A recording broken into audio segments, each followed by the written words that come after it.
Yun, meron pala tayo ditong bagong dating na isang DC welding machine na inverter. Yung brand po nito is Riam. Pwede pala kayo dito mag-order ng 250 ampere, yung 300, 400 at saka 500. So yung kinuha ko dito is yung 500. Meron na pala itong mga inclusions. Meron po siya ditong 5 piraso na welding rod. Syempre, meron po siya ditong brush, yung pantiltig po no, pagkatapos natin ng welding. And then, meron na rin po siyang kasamang glass para po sa protection para sa mata po natin.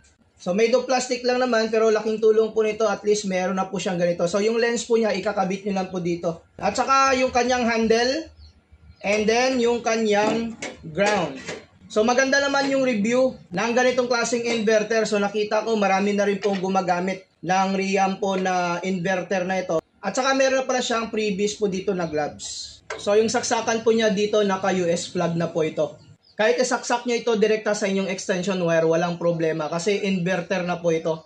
Hindi po ito makakadamage ng mga appliances po ninyo. So ito naman yung sa harapan po niya, meron siyang knob po dito, yung kanyang adjustan ng ampere. So up to 500 po yan. Positive at saka negative na saksakan. Dito naman sa kanyang likuran, yung kanyang power switch on at saka meron po siya ditong exhaust fan para iwas overheating. Ganito naman po siya pag nakasaksak. So ito po, hanggang 500 ampere at saka malakas din po yung buga ng kanyang fan. So sa sunod, itetest po natin yung ganitong klaseng DC inverter welding machine na ito. So kung gusto po niyo mag-avail nito, pakiclick lamang yung ating yellow basket.